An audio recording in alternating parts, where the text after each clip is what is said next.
கிறிஸ்துவுக்குள் பிரியமான குர்லா மெதடிஸ்ட் தமிழ் திருச்சபை அங்கத்தினர்களே, ஆண்டவராகிய இயேசு கிறிஸ்துவின் இனிய நாமத்திலே வாழ்த்தி வரவேற்கின்றேன். ஆவியோடும் உண்மையோடும் பரிசுத்தத்தோடும் அவரை ஆராதிக்க கடவோம். ஜெபம் செய்வோம்.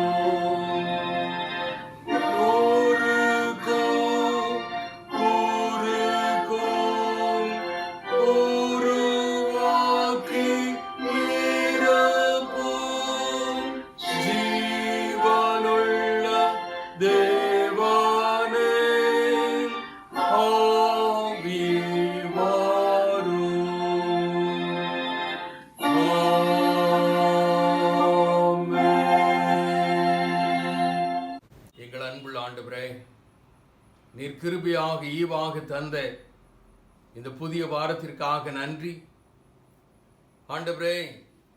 இந்த புதிய வாரத்தின் முதல் நாளிலே உம்மை ஆராதிக்கத்தக்கதாக ஆண்டவரே நீர் தந்த வாய்ப்பிற்காக நன்றி ஆண்டவரே. இந்த ஆராதனையை தலைமையேற்று நடத்தி தாரும். இந்த ஆராதனையின் துவக்கம் முதல் முடிவு பரியந்தம் நீர் எங்களோடு இருக்க வேண்டுமாறு, உம்முடைய பிரசன்னம் எங்களோடு இருக்க வேண்டுமாறு, உம்முடைய ஆளுகை எங்களோடு இருக்க வேண்டுமாறு கெஞ்சி மன்றாடி இந்த ஆராதனையை முழுவதுமாக உம்முடைய கரத்தில் உம்முடைய ஆளுகைக்குள் ஒப்பு கொடுத்து ஜெபிக்கிறோம். பொறுப்பேற்றுக் கொள்ளும். உம்முடைய நாமத்தை மகிமைப்படுத்தும். அருமை இரட்சகர் இயேசு கிறிஸ்துவின் மூலம் ஜெபம் கேளும் எங்கள் அன்பின் ஆண்டவரே, ஆமீன்.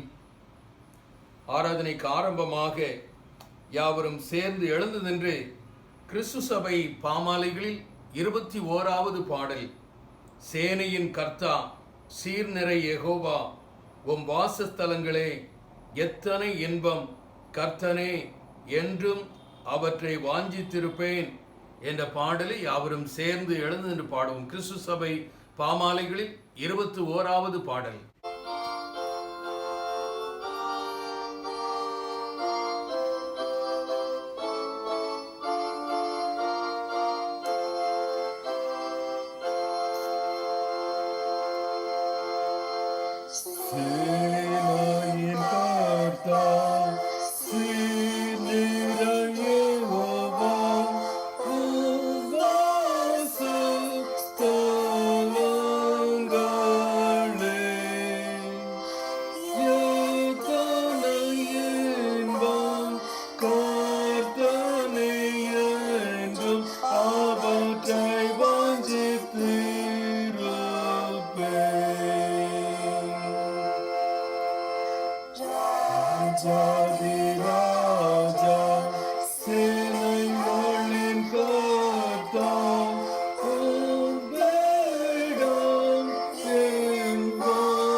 வாசிக்கும்படியாக மாறி மாறி வாசிக்கும்படியாக தெரிந்து கொள்ளப்பட்ட சங்கீதம் 91. Responsive reading is taken from Psalm 91. உன்னதமானவரின் மறைவில் இருக்கிறவன் சர்வ வல்லவருடைய நிழலில் தங்குவான். நான் கர்த்தரை நோக்கி, நீர் என் அடைக்கலம், என் கோட்டை, என் தேவன், நான் நம்பியிருக்கிறவர் என்று சொல்லுவேன். அவர் உன்னை வேடனுடைய கண்ணிக்கும் பாழாக்கும் கொள்ளை நோக்கும் தப்புவிப்பார். அவர் தமது சிறகுகளாலே உன்னை மூடுவார். அவர் செட்டைகளின் கீழே அடைக்கலம் புகுவாய். அவருடைய சத்தியம் உனக்கு பரிசையும் கேடகமும் ஆகும். இரவில் உண்டாகும் பயங்கரத்துக்கும் பகலில் பறக்கும் அம்புக்கும் இருளில் நடமாடும் கொள்ளை நோய்க்கும் மத்தியானத்தில் பாழாக்கும் சங்காரத்திற்கும் பயப்படாதிருப்பாய். உன் பக்கத்தில் 1000 பேரும் உன் வலதுபுறத்தில் 10,000 பேரும் விழுந்தாலும் அது உன்னை அணுகாது. உன் கண்களால் மாத்திரம் நீ அதை பார்த்து துன்மார்க்கருக்கு வரும் பலனை காண்பாய். எனக்கு அடைக்கலமாயிருக்கிற உன்னதமான கர்த்தரை உனக்கு தாபரமாக கொண்டாய்.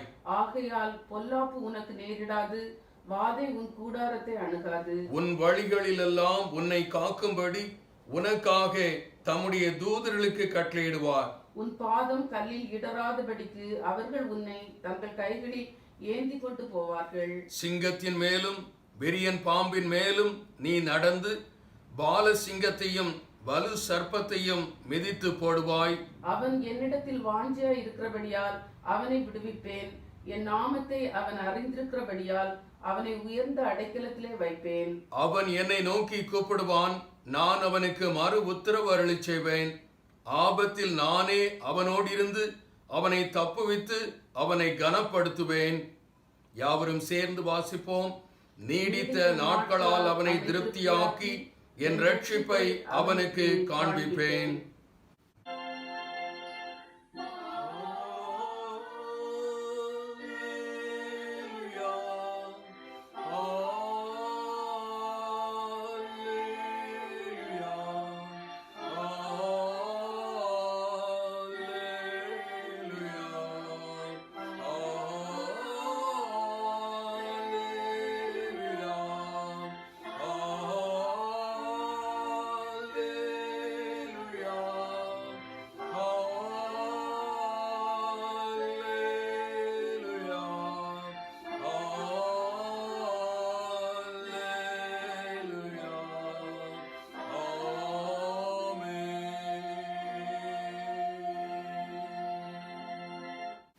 Let us all confess our faith through Apostle Creed.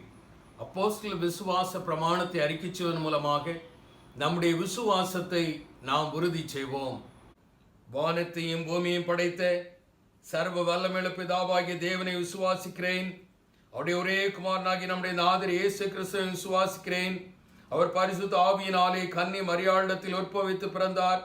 பொந்து பிலாத்துவின் காலத்தில் பாடுபட்டு சிலுவையில் அறையுண்டு மரித்து அடக்கமணப்பட்டு பாதாளத்தில் இறங்கி 3ஆம் நாள் மரித்தோரில் இருந்து எழுந்தருளினார். பரலோகத்துக்கு ஏறி சர்வ வல்லமையுள்ள பிதாவாகிய தேவனுடைய வலது பார்சத்தில் வீற்றிருக்கிறார். அவ்விடத்தில் உயிர்லோரையும் மரித்தோரையும் நியாயம் தீர்க்க வருவார். பரிசுத்த ஆவியையும் விசுவாசிக்கிறேன். பொதுவாக இருக்கிற பரிசுத்த சபையும் பரிசுத்தவான்களுடைய ஐக்கியமும் பாவ மன்னிப்பும் சரீர உயிர்த்தெழுதலும் நித்திய ஜீவனும் உண்டென்றும் விசுவாசிக்கிறேன். ஆமென். பிதாவுக்கும் குமாரனுக்கும் பரிசுத்த ஆவிக்கும் மகிமை உண்டாவதாக. ஆதியிலும் இப்பொழுதும் எப்பொழுதுமான சதா காலங்களிலும் மகிமை உண்டாவதாக.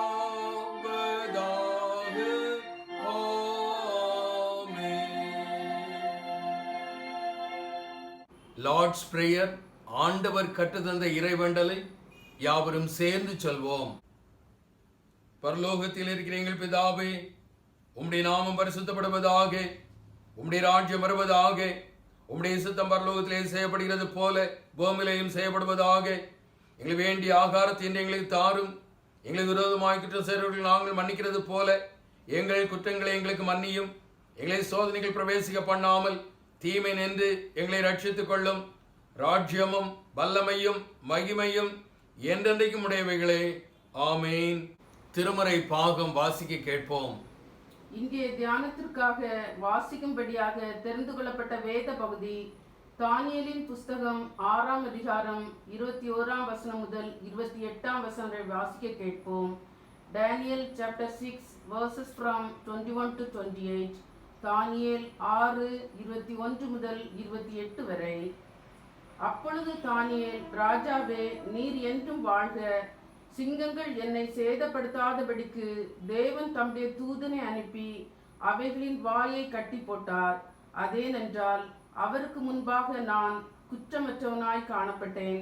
ராஜாவாகிய உமக்கு முன்பாகவும் நான் நீதி கேடு செய்ததில்லை என்றான். அப்பொழுது ராஜா தன்னில் மிகவும் சந்தோஷப்பட்டு தானியேலை கெபியிலிருந்து தூக்கிவிடச் சொன்னான். அப்படியே தானியேல் கெபியிலிருந்து தூக்கிவிடப்பட்டான். அவன் தன் தேவன் பேரில் விசுவாசித்திருந்தபடியால் அவனில் ஒரு சேதமும் காணப்படவில்லை. தானியேலின் மேல் குற்றஞ்சாட்டின மனுஷரையோ வென்றால் ராஜா கொண்டு வரச் சொன்னான்.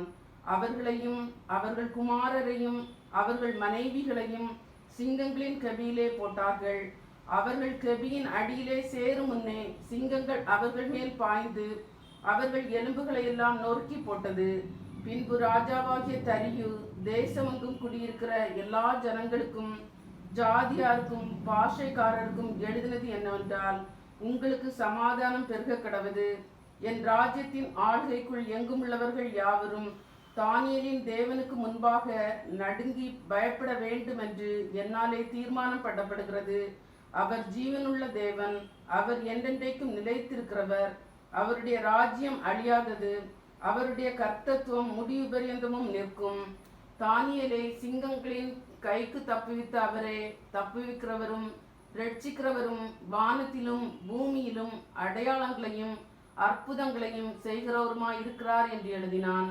தரிவின் ராஜ்யபார காலத்திலும் பெர்சியனாகிய கோரேசருடைய ராஜ்யபார காலத்திலும் தானியேலின் காரியம் ஜெயமாயிருந்தது என்பதே. வாசிக்கும்படியாக கொடுக்கப்பட்ட வேத பகுதி வாசித்தாயிற்று. தேவனுக்கே மகிமை உண்டாவதாக. ஜெபம் செய்வோம்.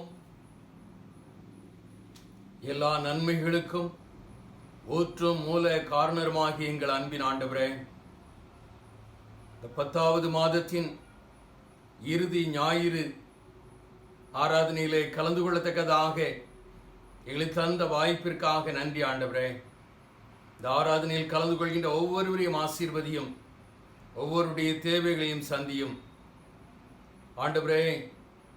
என்னுடைய திருச்சபையின் அங்கங்கள் அனைவரையும் குடும்பம் குடும்பமாக உம்முடைய கரத்தில் உம்முடைய ஆளுகைக்குள் ஒப்பு கொடுத்து ஜெபிக்கிறோம். ஒவ்வொரு குடும்பத்தையும் ஆசீர்வதியும்.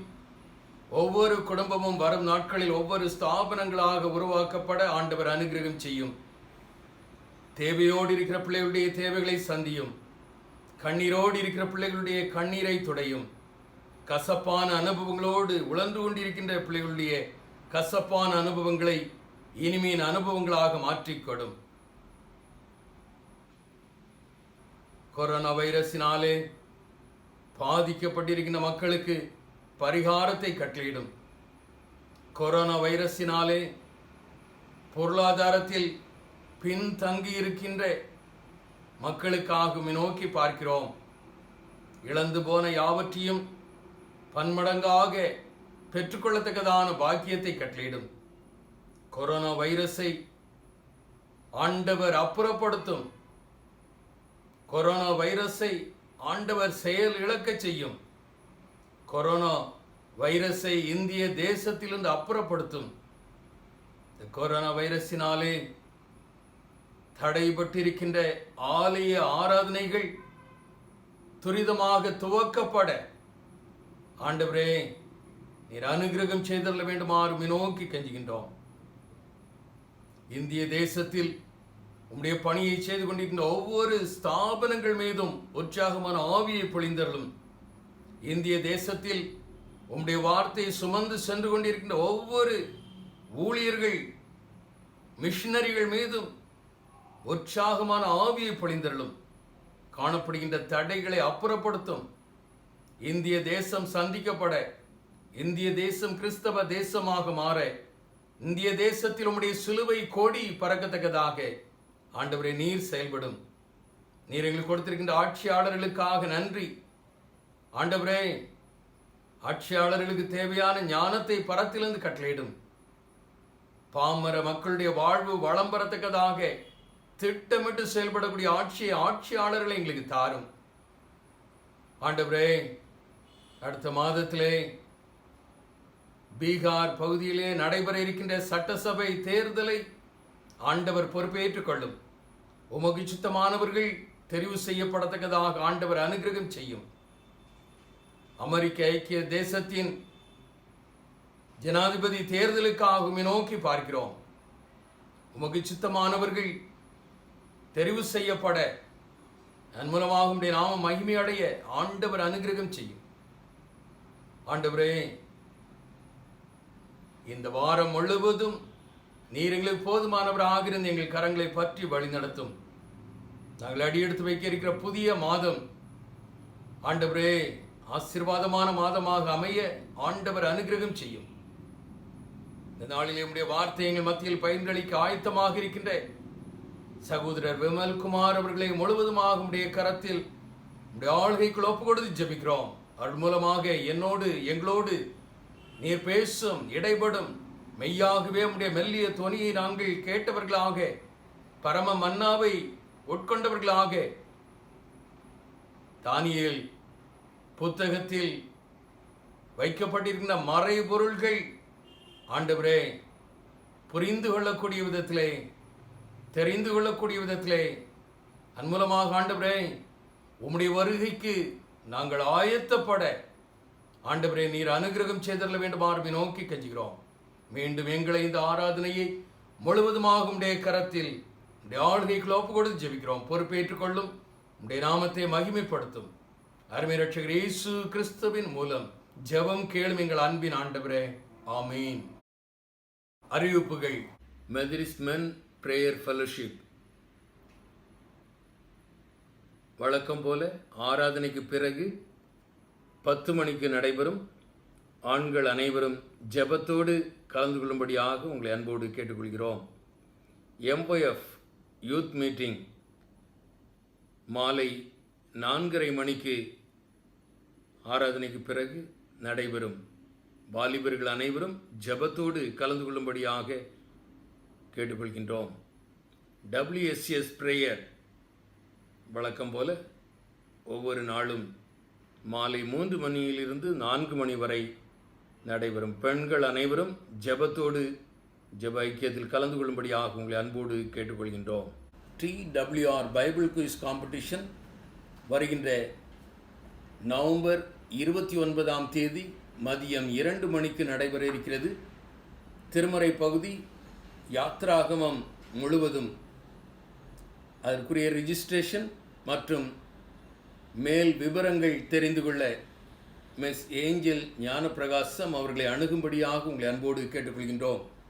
ஜெபத்தோடு தகுந்த ஆயத்தத்தோடு யாவரும் இந்த குயிஸ் காம்படிஷனிலே கலந்து கொண்டு ஆண்டவருடைய நாமத்தை மகிமைப்படுத்தும்படியாக உங்களை அன்போடு கேட்டுக்கொள்கின்றோம். இந்த வாரத்திலே தங்கள் பிறந்த தினங்களை, தங்கள் திருமண நாளை நினைவு கூற ஆயத்தப்பட்டு கொண்டிருக்கின்ற நம்முடைய திருச்சபையின் பிள்ளைகளுடைய பெயர்களை வாசிக்கின்றேன். 27ஆம் தேதி மிஸ்டர் பிரவீன் சாமுவேல், 30ஆம் தேதி மிஸ் கிறிஸ்டா அருண். இந்த வாரத்தில் தங்களுடைய திருமண நாளை நினைவு கூற இருக்கிற நம்முடைய திருச்சபையின் பிள்ளைகள். 30ஆம் தேதி Mrs and Mr P Raveendran. இம்மட்டும் கரம் பிடித்து வழிநடத்திய ஆண்டவர் புதிய ஆண்டிலும் புதிய நன்மைகளினால், கிருபைகளினால், ஆசீர்வாதங்களினால் இவர்கள் கரங்களை பற்றி வழிநடத்துவராக. புதிய ஆண்டில் அடியெடுத்து வைக்க ஆயத்தப்பட்டுகின்ற பிள்ளைகளுக்காக கண்களை மூடி தலைகளை தாழ்த்தி இறைவனை நோக்கி பார்ப்போம். எங்கள் அன்புள்ள ஆண்டவரே, எங்கள் காலங்கள் உம்முடைய கரத்தில் இருக்கிறது. எங்கள் திருச்சபையின் பிள்ளைகளுடைய வாழ்க்கையில் நீர் காலத்தை நீட்டிக் கொடுப்பதற்காக நன்றி. புதிய ஆண்டில் அடியெடுத்து வைக்க ஆயத்தப்படுகின்ற பிள்ளைகளுடைய ஆயத்தங்களை ஆசீர்வதித்துக் கொடும். அவர்கள் அடியெடுத்து வைக்கிற புதிய ஆண்டு ஆசீர்வாதமான ஆண்டாக, தேவைகள் சந்திக்கப்படுகின்ற ஆண்டாக, தடைகள் அப்புறப்படுத்தப்படுகின்ற ஆண்டாக, மகிழ்ந்து கழிகூறுகின்ற அனுபவங்கள் பலவற்றை பெற்று அனுபவிக்கின்ற ஆண்டாக புதிய ஆண்டை அவர்களுக்கு ஆசீர்வதித்துக் கொடும். இதே போல அநேக பிறந்த தினங்களை இந்த உலக வாழ்க்கையில் அவர்கள் காண கண்டு உமக்கு தோத்திர பலிகளை ஏறெடுக்க அருள்தார்.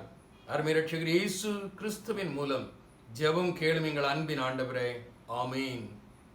திருச்சபைக்கு காணிக்கை, தோத்திர காணிக்கை, சுய வெறுப்பு காணிக்கை, ஏல பாக்கிகள், திருச்சபைக்கு கொடுக்க வேண்டிய காணிக்கைகளை திருச்சபையின் வங்கி கணக்கில் நேரடியாக செலுத்தும்படியாக உங்களை அன்போடு கேட்டுக்கொள்கின்றோம். அதற்குரிய விவரங்கள் கொடுக்கப்பட்டிருக்கிறது. இன்னும் மேலும் விவரங்கள் தேவையாக இருக்குமேயானால் நம்முடைய திருச்சபையின் பொருளாளர் சகோதரர் பி. சேகர் அவர்களை தொலைபேசியிலே தொடர்பு கொண்டு தகுந்த ஆலோசனையை பெற்றுக் கொள்ளும்படியாக உங்களை அன்போடு கேட்டுக்கொள்கின்றோம். கிறிஸ்துவுக்குள் பிரியமானவர்களே, இந்த நாள் ஆராதனையிலே சிறப்பு பாடலை பாடி நம்மை ஆராதனையை சிறப்பிக்க சகோதரி பிரியா பேர்ல் அவர்கள் ஆயத்தமாக இருக்கின்றார்கள். அவர்களை திருச்சபையின் சார்பில், உங்கள் சார்பில், என்னுடைய சார்பில் வருக வருக என்று வரவேற்றுக் கொள்கின்றேன். அதைத் தொடர்ந்து சகோதரர் விமல்குமார் அவர்கள் தானியேல் தீர்க்க தரிசன புத்தகத்தின் இறுதி பகுதியை இந்த நாளிலே நமக்கு எளிமையான முறையில் கற்றுக் கொடுக்கக்கூடியவர்களாக இருக்கின்றார்கள். அவர்களையும் திருச்சபையின் சார்பில், உங்கள் சார்பில், என்னுடைய சார்பில் வருக வருக என்று வரவேற்றுக் கொள்கின்றேன். ஆண்டவர் இன்றும் அவர்களை வல்லமையின் பாத்திரமாக எடுத்து பயன்படுத்துவாராக.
கண்களை மூடி தலைகளை தாழ்த்தி ஜெபிப்போம்.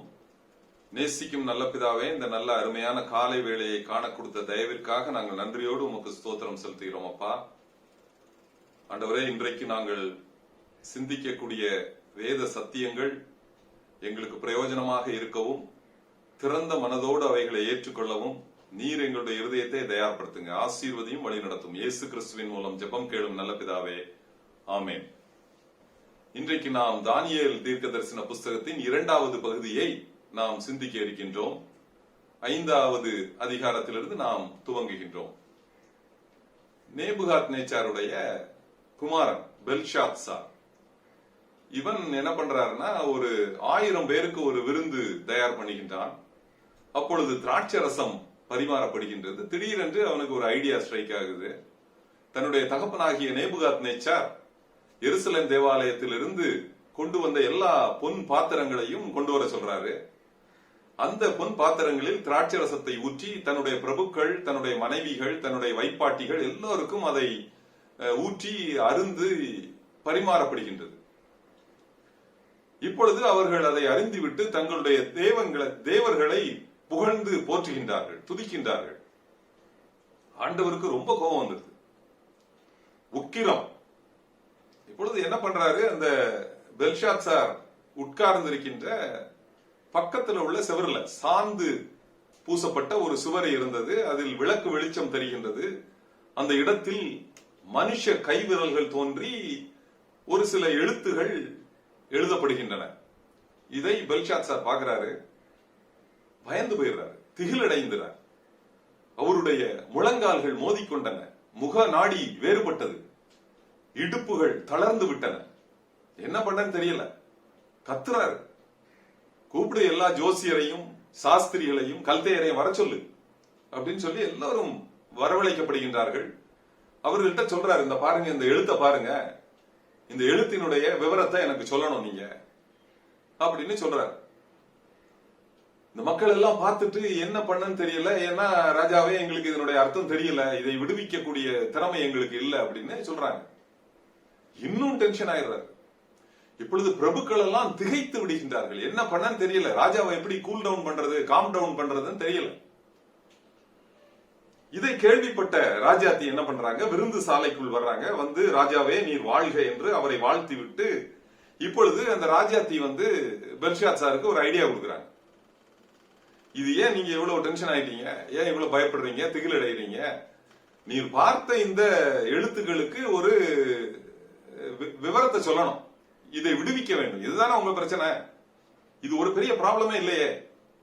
ஏனென்றால் உம்முடைய தகப்பனாகிய நேபுகாத் நேச்சாருடைய நாட்களில் யூதர்களிலிருந்து சிறைப்பிடித்து கொண்டு வரப்பட்ட ஒரு தேவர்களுடைய ஆவி உள்ள ஒரு மனிதன் உண்டு. அவன் பெயர் தானியேல். அவனை நீங்க இந்த இடத்துக்கு வர சொன்னீங்கன்னா அவன் எல்லாத்தையும் விடுவிக்க போறான், இது ஒரு பெரிய இஷ்யூவே இல்லையே அப்படின்னு சொன்ன உடனே பெல்ஷாத்சார் கொஞ்சம் அப்படி ரிலாக்ஸ்ட் ஆகுறாரு. ஆயிட்டு தானியேலை கூப்பிட்டுவாங்கப்பா அப்படிங்கிறாரு. தானியேல் கொண்டு வரவழைக்கப்படுகின்றான். தானியேலிடம் இந்த காரியங்கள் காண்பிக்கப்படுகின்றன. அப்படி சொல்லிட்டு பெல்ஷாத்சார் என்ன சொல்றாரு, இதனுடைய அர்த்தத்தை சொன்னேன்னா நான் உனக்கு நிறைய கிஃப்ட் கொடுப்பேன், வெகுமதி கொடுப்பேன், அதுக்கு பிறகு உனக்கு கழுத்துல பொற்சரப்பணி கொடுப்பேன், நீ வந்து இந்த நாட்டுக்கு 3வது அதிபதியா ஆயிருவ. முதல்ல எங்க அப்பா, அடுத்தது 2வது நானு, 3வது நீ தான் 3வது அதிபதினு டிக்ளேர் பண்ணிடுவேன் அப்படின்னு சொல்றாரு. தானியேல் சொல்றாரு, இதெல்லாம் இந்த டுபாக்கூர்லாம் நம்மகிட்ட வேண்டாம், இது ஒரு பெரிய இஷ்யூ கிடையாது. ஆனா இந்த இதை நான் வந்து உனக்கு விடுவிக்கிறேன். ஆனா இதை விடுவிக்கிறதற்கு முன்பு நான் ஒரு காரியத்தை உனக்கு சொல்லிக்கொள்ள விரும்புகின்றேன். உனக்கு உன்னுடைய அப்பாவை பத்தி நல்லா தெரியும், பெரிய மனுஷன், the most powerful king on earth as of today. அவர் வந்து என்ன நினைக்கிறாரோ அதை நடத்தி கொண்டு இருந்தார். அப்படிப்பட்ட மனிதனுக்கு எப்பொழுது நிறைய அகம்பாவம், மேன்மை, அகந்தை அவனை ஆட்கொண்டதோ, அப்ப என்ன பண்ணா, அவன் வந்து இன்னும் தமிழ்ல சொல்றதுன்னா ரொம்ப திமிரு எப்போ ரொம்ப ஜாஸ்தியா வந்ததோ, அப்பொழுது அவன் என்ன பண்ணா, பரலோகத்தின் தேவனை துதிக்க தவறிவிட்டான். ஆண்டவரை மகிமைப்படுத்த அவன் ரெஃப்யூஸ் பண்ணிட்டான். He rebelled against God. அப்போ என்ன பண்ணாருன்னு, அப்போ அவருக்கு என்ன நடந்ததுன்னு உனக்கு தெரியும். விலங்குகளை போல மாற்றப்பட்டு மாடுகளை போல புல்ல தின்னா, பனியில நனைஞ்சா, அவனுடைய முடியெல்லாம் கழுகுகளின் இறகுகளை போல மாறியது, அவனுடைய நகங்கள் பட்சிகளை போல மாறியது. இதெல்லாம் அவனுக்கு தெரியும். ஆனா உங்க அப்பா எப்போ அதை ரியலைஸ் பண்ணாரோ அப்போ மறுபடியுமாக ராஜ்யபாரம் அவனுக்கு நிலைப்பட்டது. எப்பா, நீ இவ்வளவு தெரிஞ்ச பிறகும் நீ என்ன பண்ற? அந்த பரலோகத்தின் தேவனை மகிமைப்படுத்தாமல் நீ இப்ப என்ன பண்ற? கல்லையும் மண்ணையும் வெள்ளியையும் பொன்னையும் நீ மகிமைப்படுத்தி கொண்டிருக்கின்றாய். ஆண்டவருடைய ஆலயத்திலிருந்து கொண்டு வரப்பட்ட பாத்திரங்களில் மதுபானம் அருந்தி திராட்சை ரசத்தை எல்லா பிரபுக்களுக்கும் நீ பரிமாறி இருக்க. ஆண்டவர் சும்மா இருப்பாரா? யோசித்து பாரு. அதனாலதான் என்ன பண்ணாரு ஆண்டவர் இப்பொழுது அந்த சுவத்துல எழுதிட்டார். என்ன எழுதியிருக்கிறாரு? மெனே மெனே தெக்கேல் உப்பார்சின்னு எழுதியிருக்கிறாரு. இதனுடைய அர்த்தம் என்ன?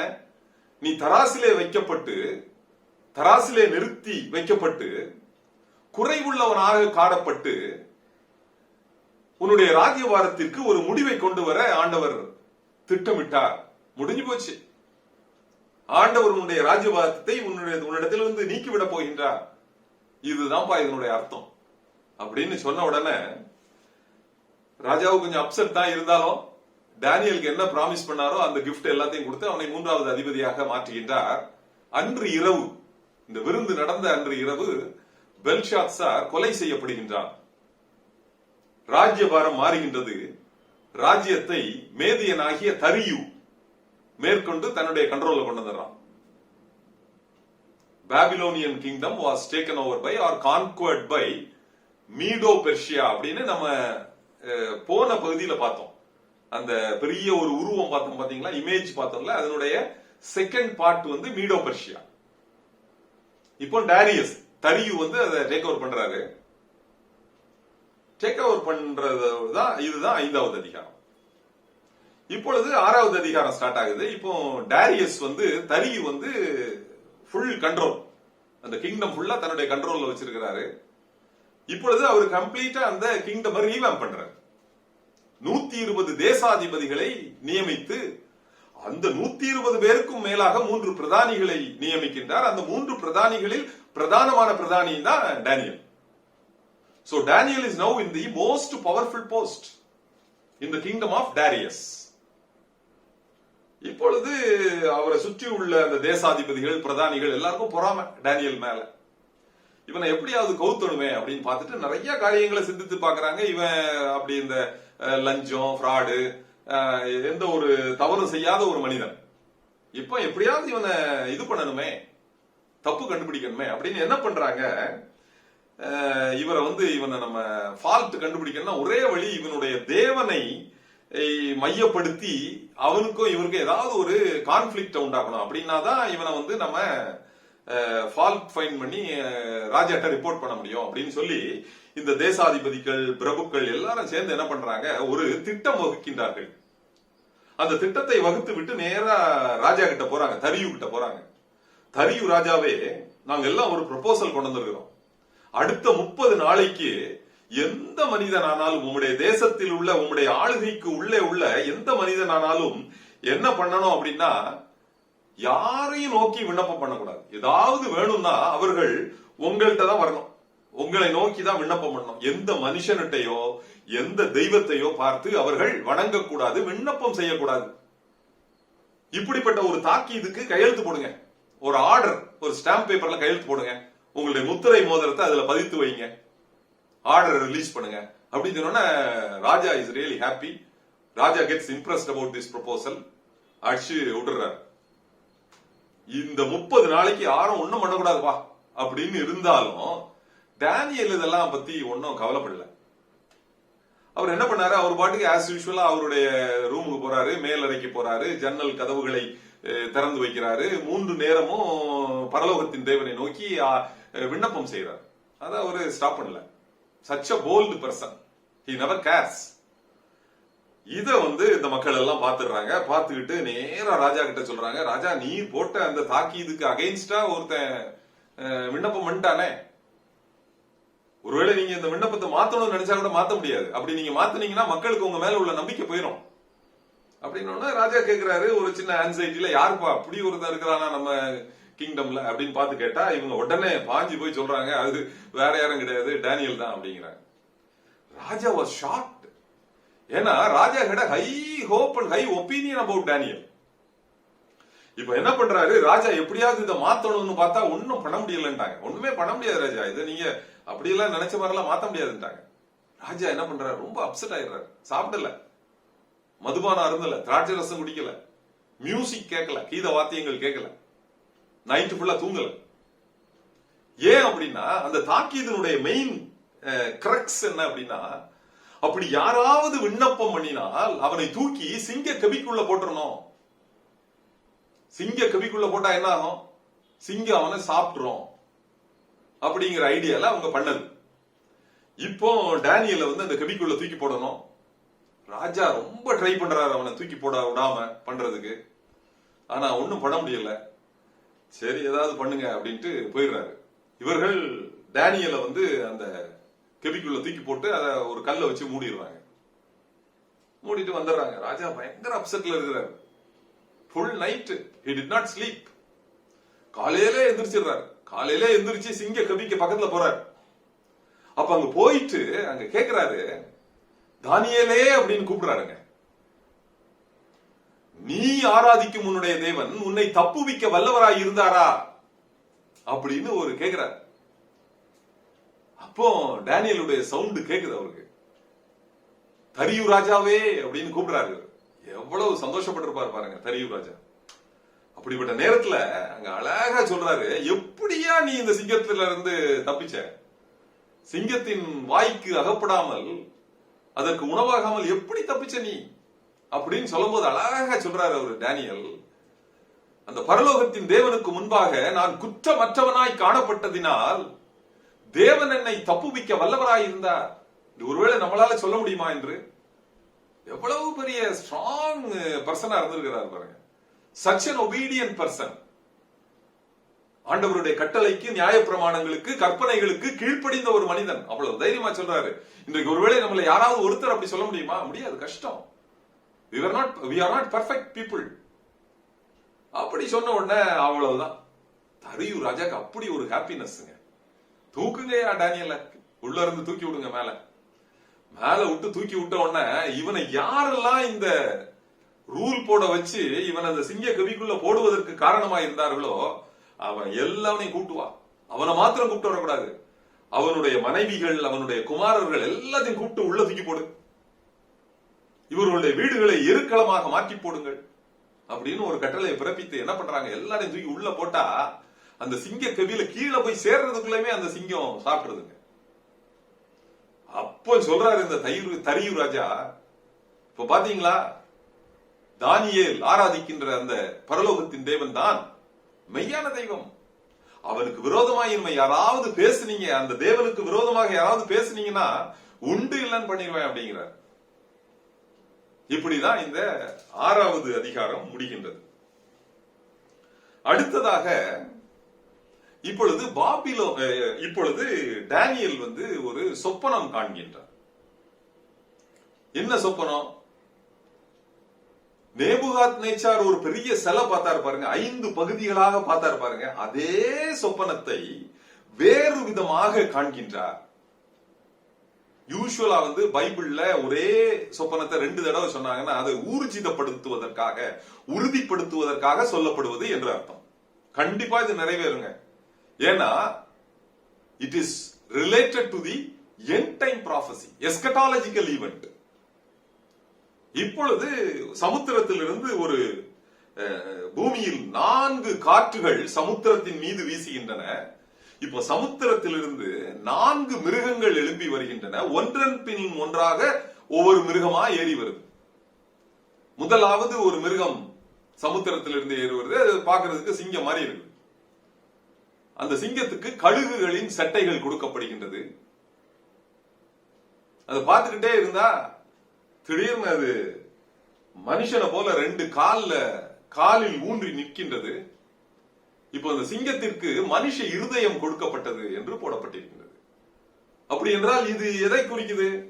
நேபுகாத் நேச்சாருடைய வாழ்க்கை சரித்திரம்.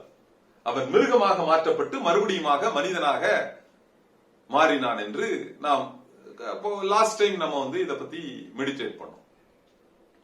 ஆக இந்த சிங்கம் பாபிலோன் ராஜ்யத்தை குறிப்பதாக அமைந்திருக்கின்றது. இதுதான் முதலாவது அவன் பார்க்கின்ற மிருகம். சமுத்திரத்திலிருந்து ஏறி வருகிற மிருகம், அது சிங்கம். இப்பொழுது இரண்டாவதாக ஒரு மிருகத்தை பார்க்கிறார். இது என்ன பண்ணுது? சமுத்திரத்திலிருந்து ஒரு கரடி ஏறி வருது. இந்த கரடி என்ன பண்ணுது? ஒரு பக்கமா சாஞ்சு நிக்குது. அப்ப ஒரு பக்கமா ஏன் சாஞ்சு நிக்குது அப்படின்னா, பாபிலோன் ராஜ்யத்துக்கு அடுத்ததா வந்த ராஜ்யம் பேர் என்னது? மீடோ பெர்ஷியா.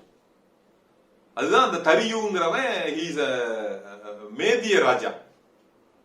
இவனுக்கு அடுத்ததாக வந்த அந்த ராஜா, இவனுக்கு சப்போர்ட்டுக்கு வந்த ராஜா தான் பெர்ஷியன் கிங் கோரேஸ். ஆனா அந்த கோரேஸ் தான் ரொம்ப பவர்ஃபுல் கிங். தரியோட ரொம்ப பவர்ஃபுல், ரொம்ப சப்போர்ட்டிவ், ரொம்ப பவர்ஃபுல் பர்சன் கோரேஸ். அதனாலதான் என்ன போட்டிருக்குது, அவன் ஒரு பக்கமா சாஞ்சு நிக்கிறான். அதாவது ஒரு காலுடைய லோட்ல தான் அவன் நிக்கிறான். பாக்குறது கரடி, 2 கால் இருக்கு, மீடோ பெர்ஷியா. ஆனா பெர்ஷியன் கிங்டத்தினுடைய பவர்ல தான் இந்த கிங்டம் ஓடுது.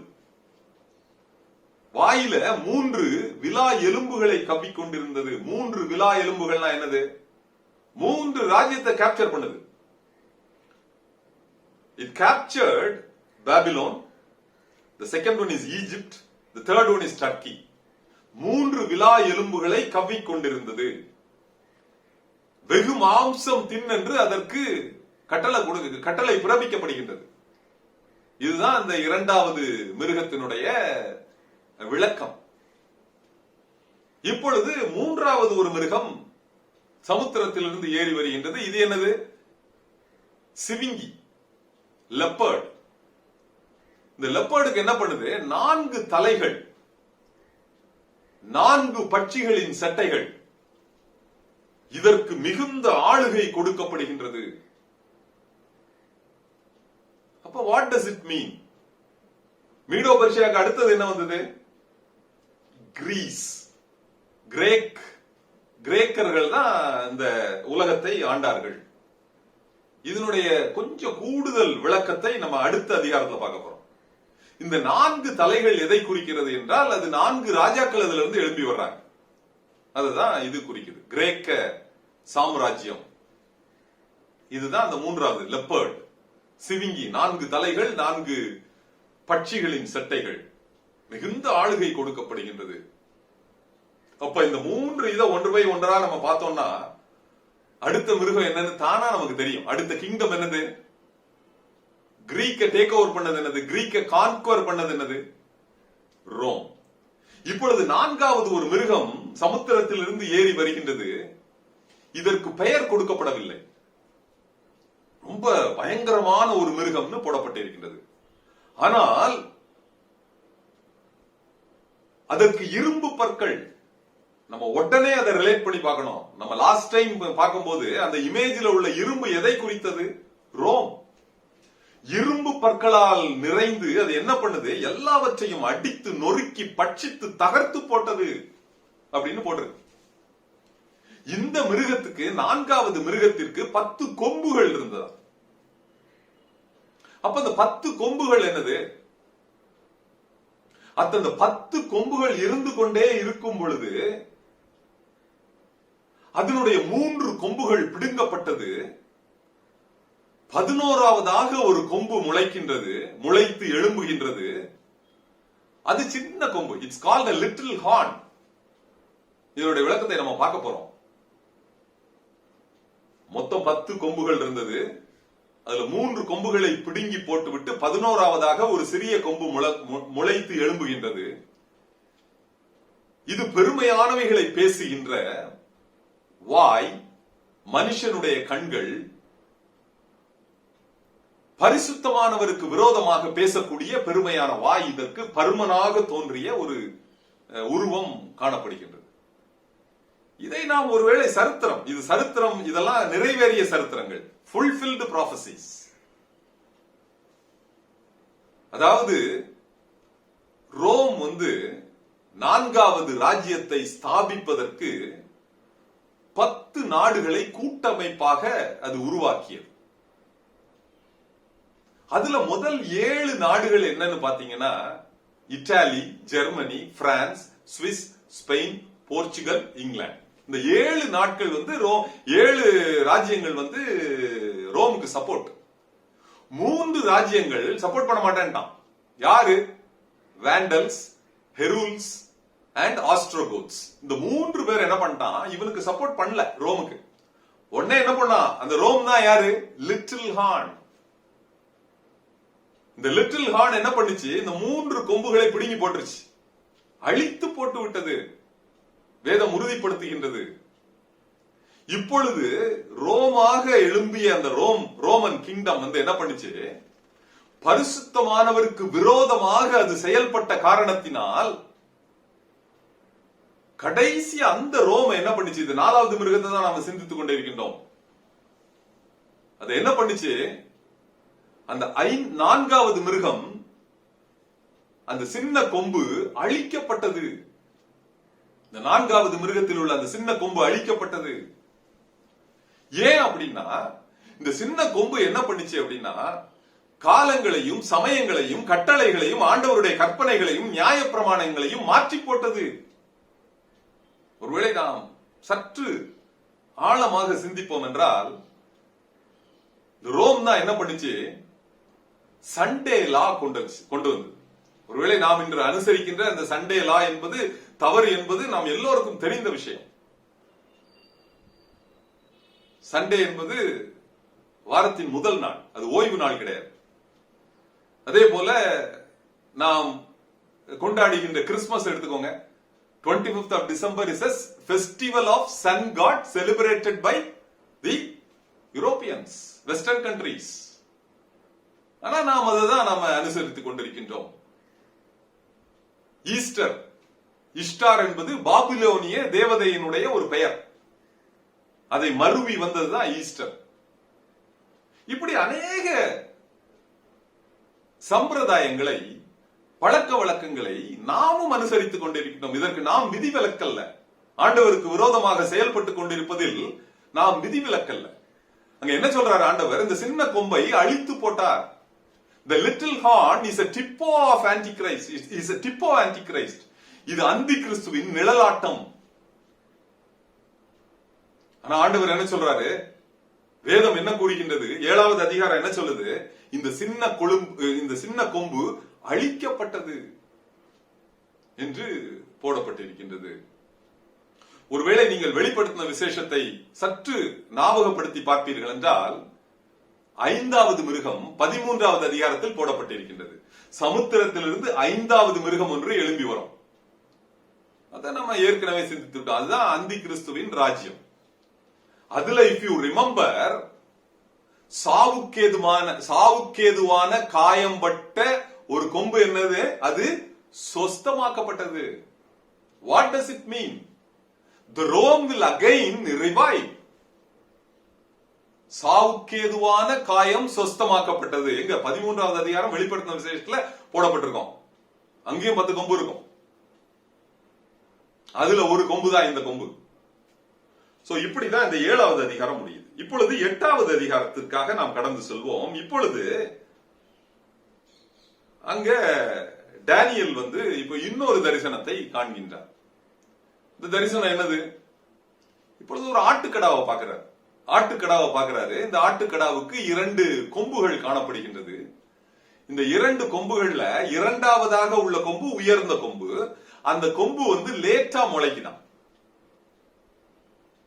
வாட் டஸ் இட் மீன்? இதுக்கு எக்ஸ்பிளனேஷன் கொடுக்கிறாரு. இது வந்து வேற ஒண்ணும் இல்ல. It represents Medo Persia. Persia வந்து லேட்டரா மேதிய ராஜ்யத்திற்கு சப்போர்ட்டாக வந்தது. ஆனா அந்த உயர்ந்த கொம்புக்கு தான் மோர் பவர். அத சொல்றாங்க. இப்படி இந்த ஆட்டுக்கடா இருந்து கொண்டிருக்கும் பொழுது ஒரு வெள்ளாட்டுக்கடா மேற்குல இருந்து வருது, வெஸ்டர்ன் கண்ட்ரியில இருந்து வருது, வெஸ்டர்ன் சைட்ல இருந்து வருது. எதை நோக்கி வருது? கிழக்குக்கும் வடக்குக்கும் தெற்குக்கும் எதிராக வருகின்றது. இப்போ என்னது வருது? வெள்ளாட்டுக்கடா. இந்த வெள்ளாட்டுக்கடா வந்து தரையில் கால் வைக்காமல் அப்படியே பறந்து வருது. ரொம்ப கோபத்தோட வருது.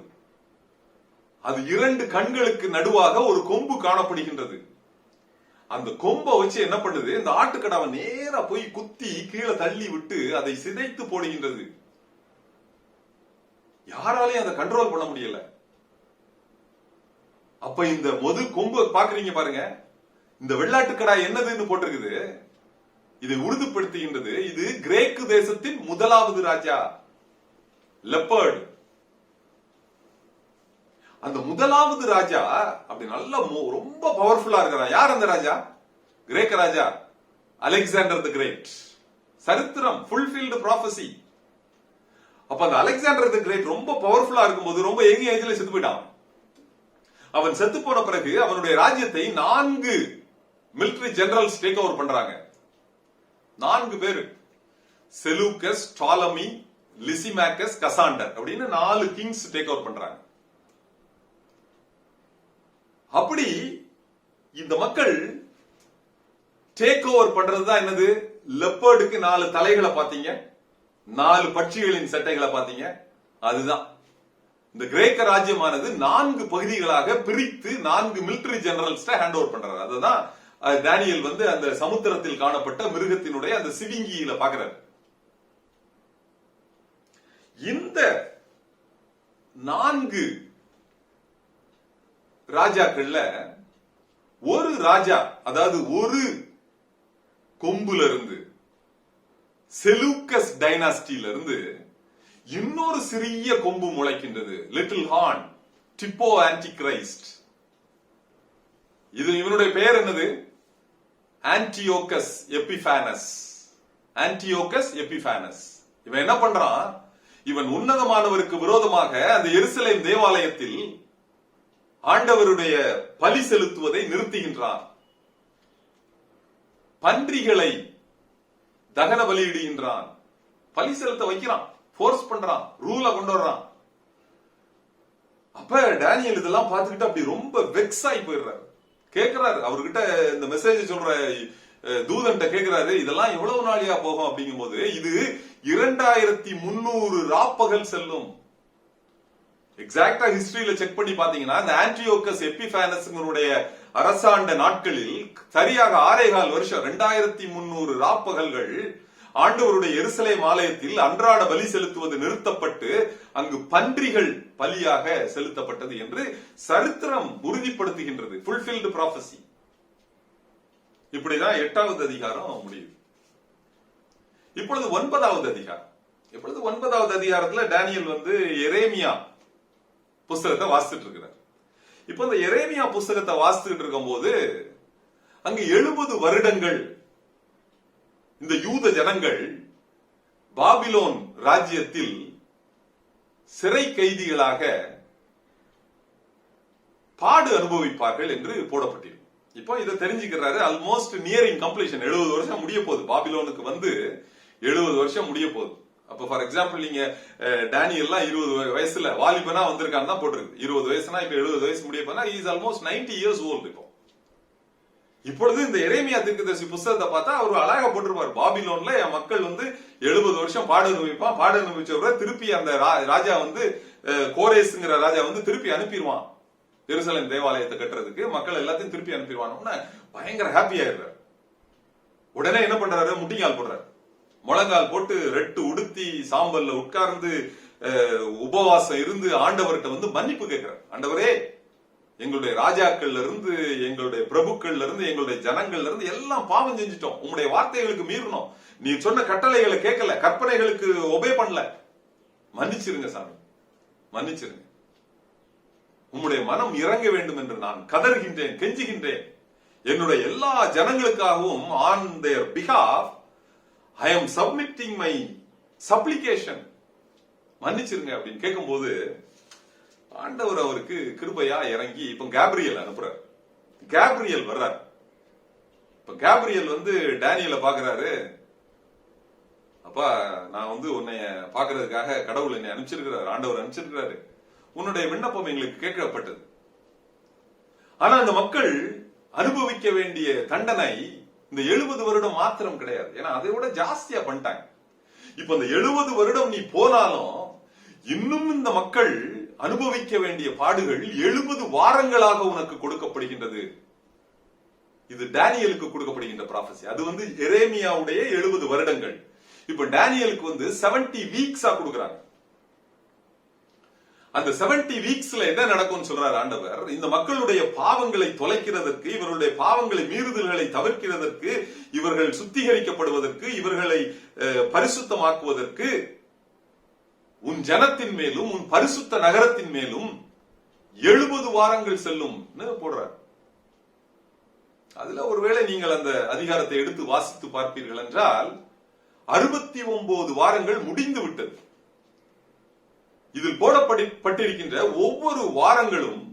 ஒவ்வொரு வாரமும் 7 வருடங்களுக்கு சமானம். அப்படின்னா 70 வாரங்கள்லாம் எவ்வளவு? 490 வருடங்கள். இதுல 69 வாரங்கள் ஏற்கனவே ஃபுல்ஃபில்டு ப்ராஃபஸி. அப்ப அந்த 69 வாரங்கள் இஸ் ஈக்குவல் டு 483 இயர்ஸ். 483 வருடங்கள் the prophecy has been fulfilled.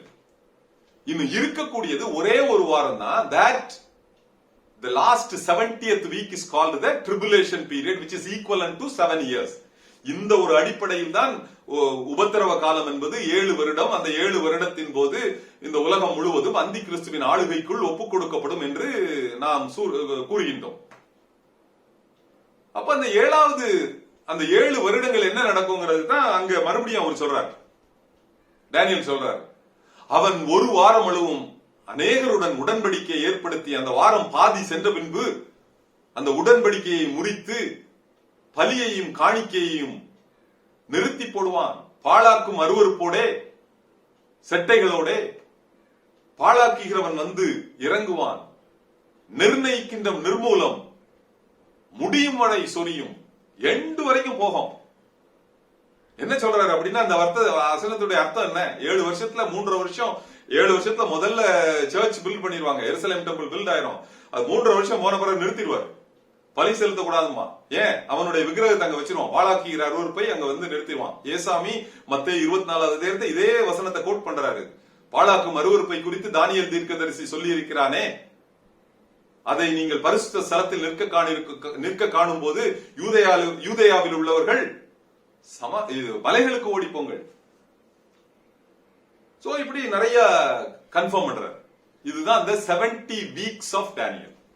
இப்போ இந்த 9வது அதிகாரத்தில் அப்படி என்றால் 70 வருடங்கள், எரேமியாவுடைய 70 வருடங்களையும் தானியேலுக்கு கொடுக்கப்பட்ட 70 வாரங்களை குறித்தும் சிந்திக்கின்றார், வெளிப்படுத்துகின்றார்.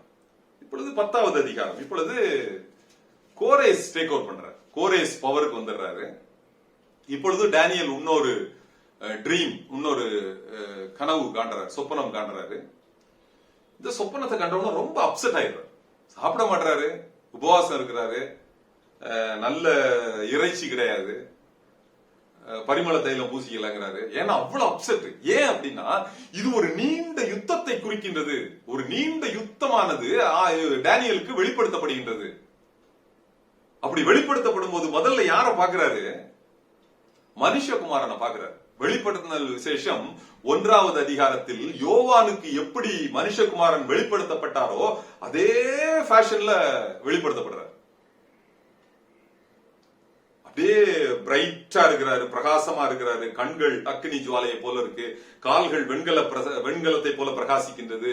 ஒரு நிலையங்கி தரித்து இருக்கிறாரு, மார்புல பொற்கச்சை. எக்ஸாக்டா அதே மாதிரி ஒரு சீனை பாக்குறாரு. பார்த்த உடனே கீழே விழுந்துடுறாரு. முழங்கால்கள் தளர்ந்து அப்படியே கீழே விழுந்துடுறாரு. விழுந்த உடனே ஒரு தூதன் வந்து அவனை எழுப்பி விடுறார். அப்ப எழுப்பி விடும் போது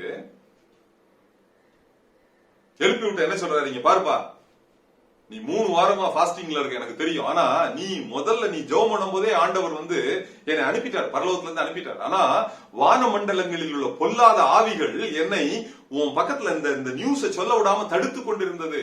அதனால நான் என்ன பண்ணிட்டேன், பிரதான தூதனாகிய மிகாவேல எனக்கு சப்போர்ட் கூட்டு வந்திருக்கிறேன். அவர் தான் இப்போ ரிலீவ் பண்ணி விட்டாரு. நான் அவங்ககிட்ட வந்து சேர்ந்திருக்கேன்.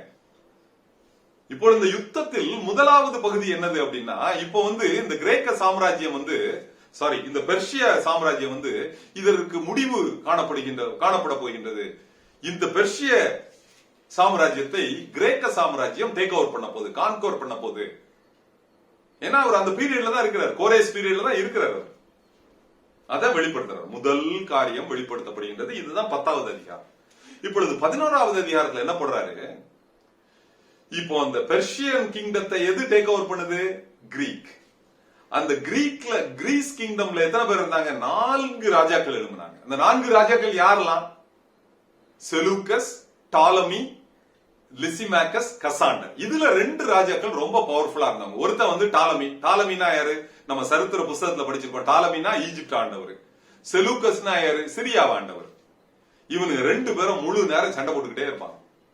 அதை குறித்து தான் போட்டிருக்கு. இவர்கள் 6 முறை யுத்தம் கலப்பார்கள்.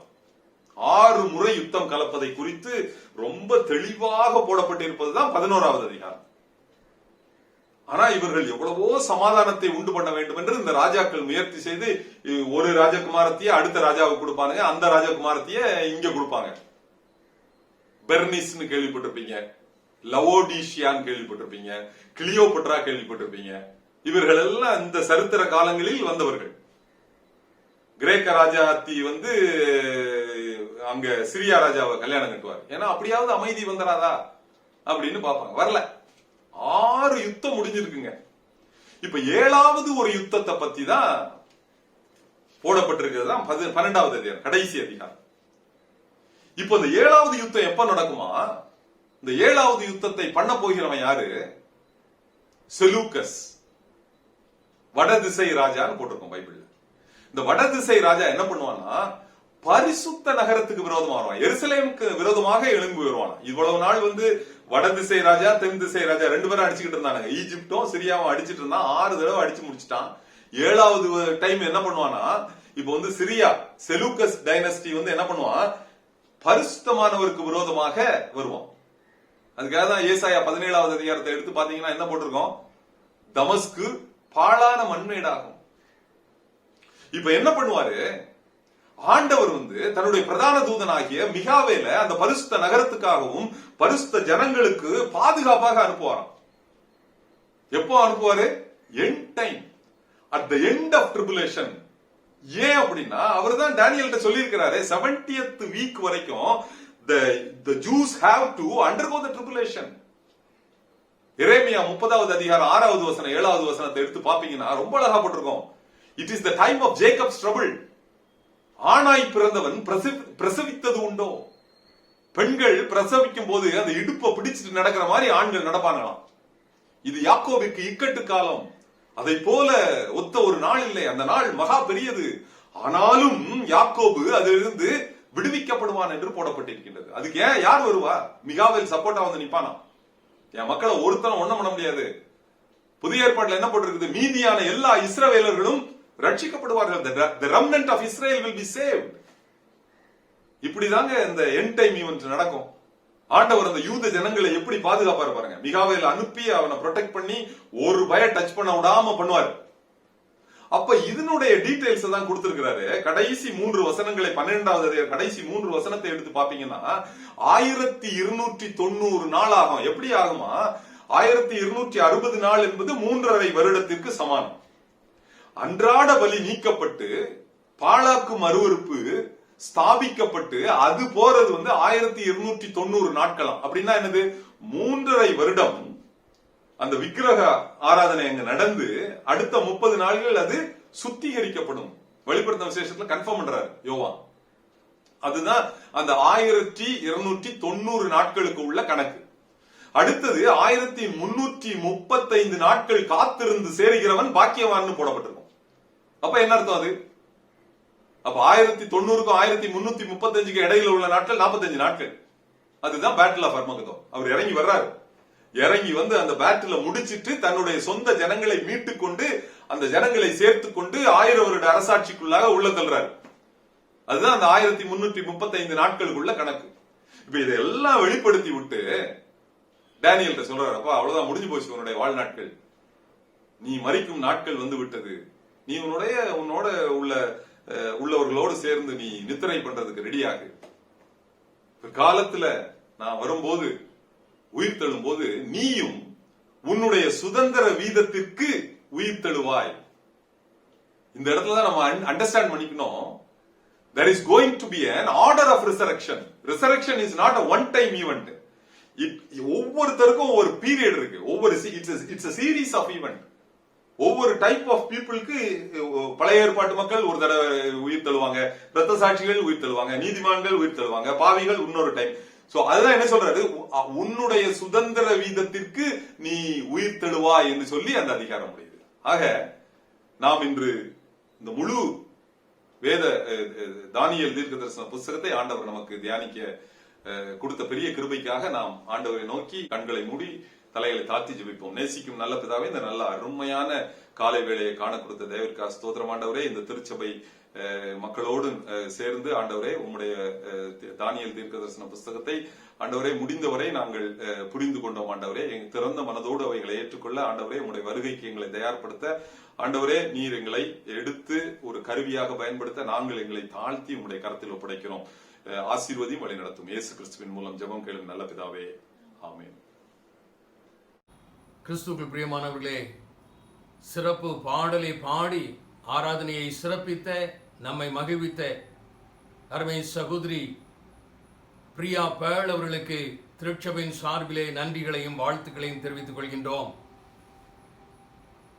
சிறப்பு செய்தியை இந்த நாளில் நம் மத்தியில் பகிர்ந்து கொண்ட அருமையான சகோதரர் விமல்குமார் அவர்களுக்கு திருச்சபையின் சார்பில் நன்றிகளையும் வாழ்த்துக்களையும் தெரிவித்துக் கொள்கின்றோம். தொடர்ந்து ஆண்டவர் அவர்களை வல்லமையின் பாத்திரமாக, அநேக ஆயிரங்களுக்கு ஆசீர்வாதத்தின் பாத்திரமாக எடுத்து பயன்படுத்துவாராக.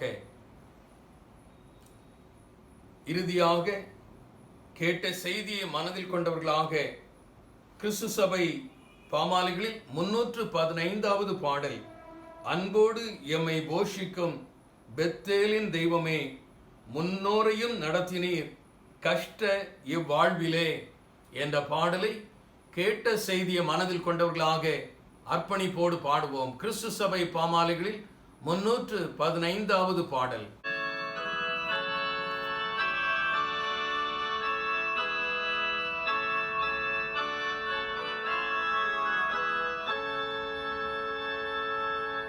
அன்போடு எம்மை போஷிக்கும் பெத்தேலின் தெய்வமே, முன்னோரையும் நடத்தினீர் கஷ்ட இவ்வாழ்விலே. கிருபாசனமும் படைப்போம், எம் ஜெபம் ஸ்தோத்திரமும் தலைமுறையாய் தேவரீர் எம் தெய்வமாயிரும். மயங்கும் ஜீவபாதையில் மெய்ப்பாதை காட்டிடும், அன்றென்றுமே நேர்த்தருவீர் ஆகாரம் வஸ்திரமும். இஜ்ஜீவ ஓட்டம் முடிந்து பிதாவின் வீட்டினில் செந்திழைப்பாரமளவும் கோப்பீரும் மறைவில். இவ்வாறான பேனன்மைக்காய் பணிந்து கெஞ்சினோம், நீர்தாம் என் தெய்வம் என்றுமே சுதந்தரமுமாம். ஆமென்.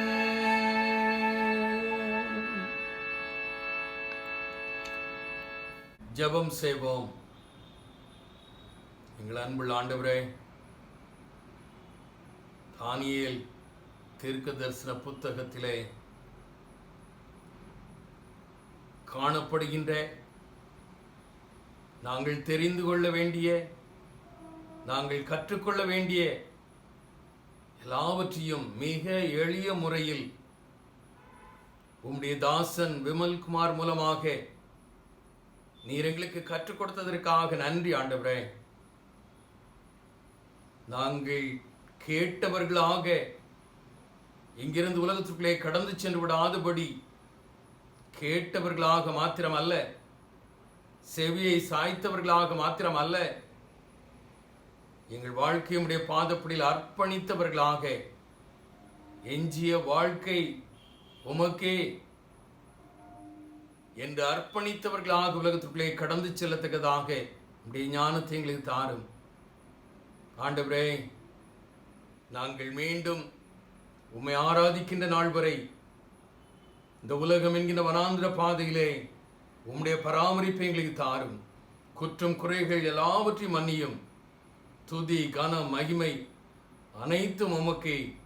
அருமை ரட்சகர் இயேசு கிறிஸ்துவின் மூலம் ஜெபம் கேளும் எங்கள் அன்பின் ஆண்டவரே. ஆமீன்.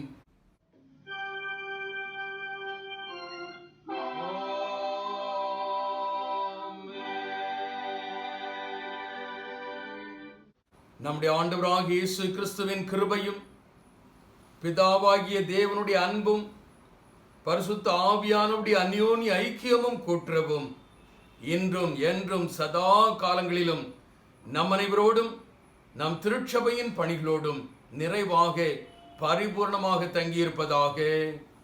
ஆமீன்.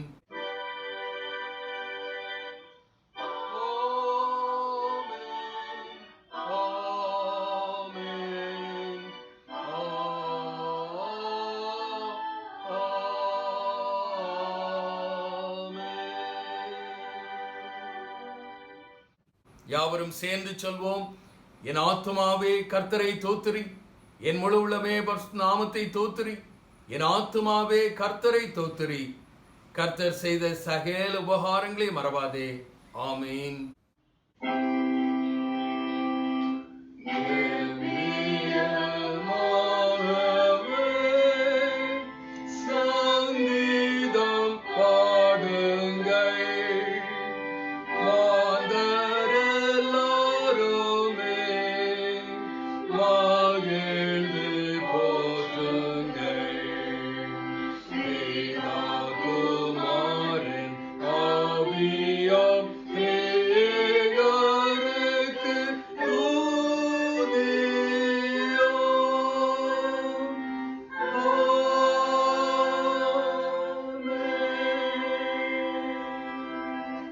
கர்த்தர் உங்களோடு இருப்பாராக.